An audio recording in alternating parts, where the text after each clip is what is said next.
So I was watching a video yesterday about how the Roman Empire collapsed. And one of the big themes of the Roman Empire's collapse was the birth of Christianity.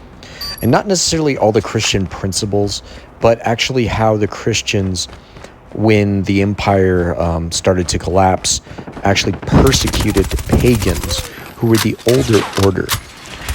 The thing is, the video was really good, and it actually asked the question, were these people woke? And what is wokeness in the grand scheme of intellectual prowess, as what is actually happening here, and how can we compare Christianity and wokeness and the birth of Christianity? Because Christianity, what the video actually meant, a lot of people in the comments for some reason just were like, how dare you compare Christianity to wokeness? And we need to understand that it actually has a lot of kind of similar ideas. A lot of people who are leftists often actually bring up Christ's teachings when it comes to, especially because Christ even mentions that it is, harder for it's easier for a camel to go through the eye of a needle than it is for a rich man to make it into heaven. That is a quote that Jesus, I believe, said, unless it's inaccurate and there's some kind of miscontext I'm making. But let's compare this, what is happening now. The fact is, we live in a very similar time where the actual fall of the Roman Empire was actually because of the new ideals, instead of new ideals taking over the old ideals, attacking the old traditions. That's the same thing. The reason it's very comparable, it's basically the old, we need to think of it not Christianity versus paganism, but the old versus the new. And what is happening is, again, the old versus the new. And the old for the U.S. is Christianity, which was what was the new idea back when Rome fell. So that's where the actual comparison happens. It's not necessarily if the philosophies are the same, because remember that Christianity, led to kind of Puritanism. In my opinion, Christianity was actually a very good change, and it led to some really good values. So I'm not really here to hate on Christianity and say that it's some horrible thing. Were the methods that were used to implement Christianity bad? Yes, that's the thing. There was a loud minority of psychopaths who persecuted pagans and took all the power. And that's kind of what we see happening right now. You can't even talk, like my channel, for instance, cannot grow because there's so many people who are sensitive to this subject. They don't want to hear the truth. They don't want to hear about how abortion's evil. They don't want to hear about how relationships have completely broken down to the point with men where most men don't even want to get married, myself included, or see any benefit of getting married in the U.S. In fact, I see it as a very dangerous decision for me to actually marry a girl, even if she's a great partner, because of the fact that women are so greedy and so mischievous when they get married. They're not really motivated by love or building a family. They're more of like, okay, how many resources can I extract from my partner, and how much can I, they think more of like a parasite than they do, a human. They extract as much money and resources and energy from a man, and then children, whatever. It's going to be going to her, whatever resources the guy has. And it's literally why I'm literally going to protect myself from women with prenuptial agreements, or I might not marry any American women. I'm considering going to the Philippines or moving overseas and possibly never coming back to the U.S. and using my resources and assets to make money. And because the dollar's still valuable in other countries, I don't know how long that will last, because the current state of the world, I don't know if the dollar is going to be worth anything in the future, and I think the world economy is going to collapse, to be honest. But that's another video for another time. We're not talking about the economy, we're talking about... So the collapse of the Roman Empire happened because of a lot of the factors we're talking about. Like, just what is happening with men and women in our relationships is really sad. It's disheartening. It's honestly feels hopeless, and I don't think we can vote our way out of that.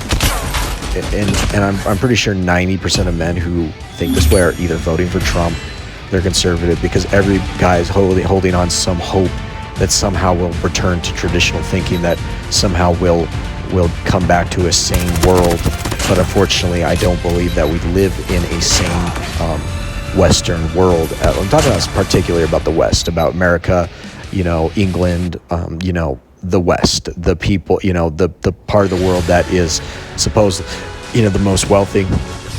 Because what's happening is mouse utopia. Life's too easy here.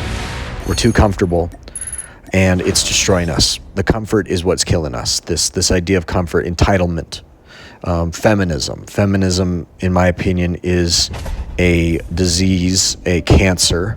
Liberalism in general is just honestly a movement to just destroy everything that's traditional. And there's a point where like you need to stop fixing things because there's nothing broken. And that's why I'm a conservative, because the concept of being a conservative is if it ain't broke, you don't fix it. But what's happening is we keep fixing it, and we're actually breaking it. We're breaking the very system, the most, pretty much the closest thing to their dream, because leftists say, oh, it's not, it's about being rich. And it's like, no, actually, this is the most equal system. The U.S. system is actually more equal than any other communist system. It's more fair. It works, but it's not going to work in the future because we're electing psychopaths who want power, particularly leftists, who want to destroy the society. They want to replace everyone with immigrants. The Great Replacement theory is not a theory. It's actually what's happening, because that's what happened in Rome. They replaced all the people with slaves, and that's what's happening. They're replacing everybody with slaves. They call them migrants. They're illegal aliens. That's what they are, and they're replacing us. They're going to use, because they're cheap labor. That's another factor that destroyed the Roman Empire. Immigration is the biggest issue here, and it's not about immigration itself. Immigration is actually a very good thing. It's one of the reasons the U.S. has become so dominant, but it is the fact that immigration is being used as a weapon against the people, against the actual citizens, against everyone. The Democratic Party no longer has an interest in America. The Democratic Party is interested in destroying this country. They have no interest. They don't care about any of you. They don't care about you. They don't care. And for the record, Kamala Harris isn't even black. They use the race card. They use all these psychological tricks to get through these very, very horrible policies that actually are not good for the individual, that actually benefit corporate elite. They actually benefit they benefit the 1%. Which is the funniest thing. They always argued my whole life that the Democrats were for the working people. They do not care about the working people. They do not care about workers. They do not care. They want workers who are obedient. They want people to support communistic theory because they think that's the way to move forward. That's what these people are. They are communists. There's no question about it. And they're all about the cult of personality. It's all about the candidate. It's all about Joe Biden, what he says in his speech, not about his actual policies. It's the same thing. Like Kamala Harris, it's all about cult of personality. Where Trump, while he does have that thing, he actually has policies that have worked. He's been in office. He has a proven record. He's done things that are good for the country. He may come up as an asshole sometimes, but you know what? I prefer somebody who comes off as an asshole, who's competent and knows what they're doing, and who can take a fucking gunshot and literally fucking cheer and fucking fight back, because that's how much he believes in this country. And that's why he is Caesar. We need to look at it that way. He is Caesar. That's why he must be protected, because Caesar was killed. Caesar, I think, was a good person, and he was actually trying to bring back the old Rome. And the exact same thing, the make Rome great again. He was trying to make...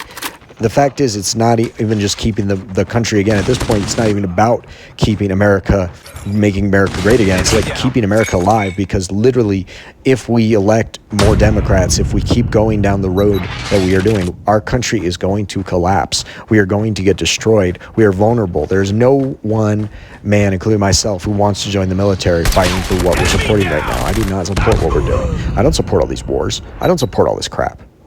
I want to feel safe in my country. I want the world to feel safe. Like, that's what the U.S. is about. You know, I don't like all these wars that we've done.